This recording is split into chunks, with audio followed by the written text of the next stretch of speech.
This lesson is prepared for the Cambridge IGCSE and O-level curriculum. The subject is environmental management and the topic is about the human population, the part 3. Today's topic is birth rate, death rate, and migration. The learning objective to investigate the factors affecting the birth rate, death rate, and migration, and the learning outcome. The learners will be able to analyze the changes in the human population in context with the LADC and MADC. Before we begin the topic, let's get familiar with some of the terms.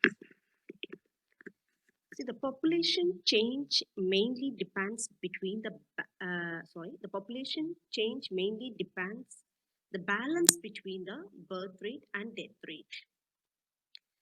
So let's see what is birth rate. The average number of live births in a year for every 1,000 people in the total population is called as the birth rate. The average number of deaths in a year for every 1,000 people in the total population is called as the death rate. The next comes the rate of natural increase or decrease. It's the difference between the birth rate and death rate. The developed countries have negative low natural increase rate. On the other hand, developing countries have positive high natural increase rate. The next is the migration. Migration is the movement of people or animal from one area to another. Migration is the movement of people across a specified boundary, national or international, to establish a new place of residence.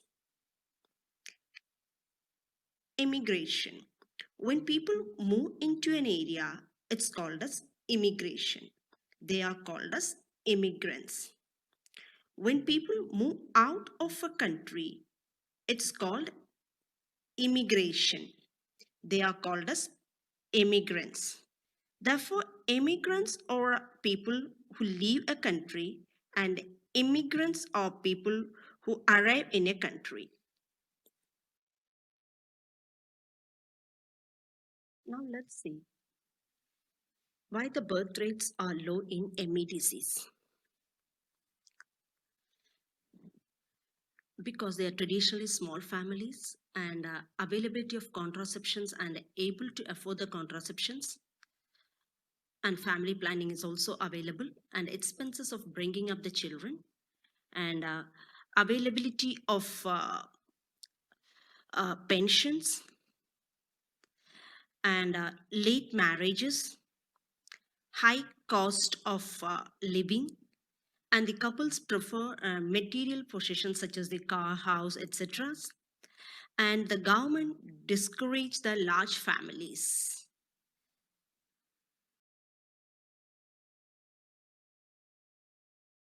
Rates are high in LADCs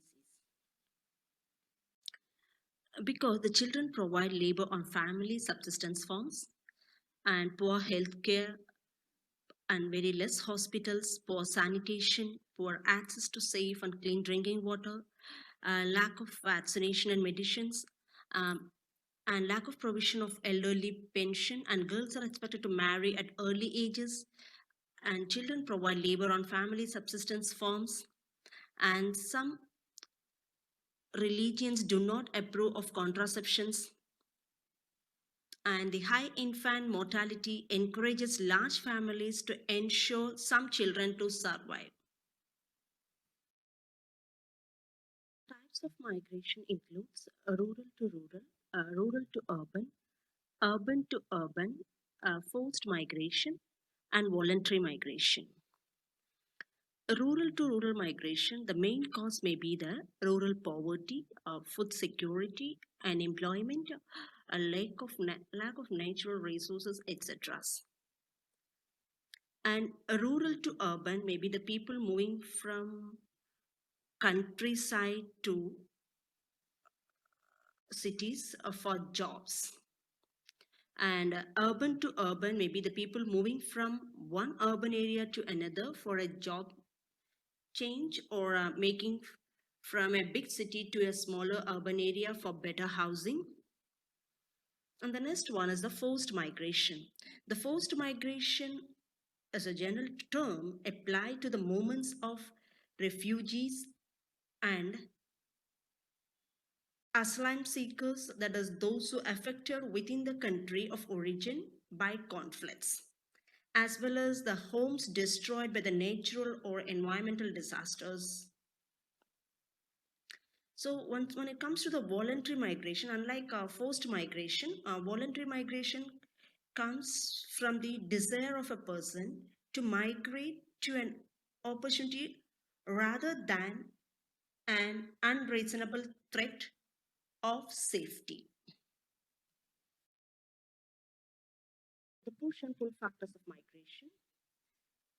So, what are push factors? The push factors are negative things about a person's place of origin, that is, where they originally lived, that make them want to leave. They are usually things like not being able to find a job, poor living conditions, war, natural disaster, lack of health care, poor schools, poor housing, decline in community, etc. So, what are pull factors? The pull factors are positive things about a person's destination that attract them to the destination.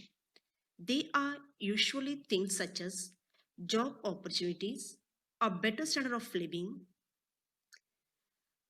affordable health care for all, then increased wealth, maybe new community emerging, new experiences, etc. So, why the death rates are low in MEDC and are falling in LEDC? Because of better healthcare and medical care are available, and people are better educated about the hygiene, and there are cleaner water supplies and sanitary facilities, higher incomes, etc. So far we learned the topics 8.1 and 8.2, and we will see the 8.3, the population structure, in the next lesson.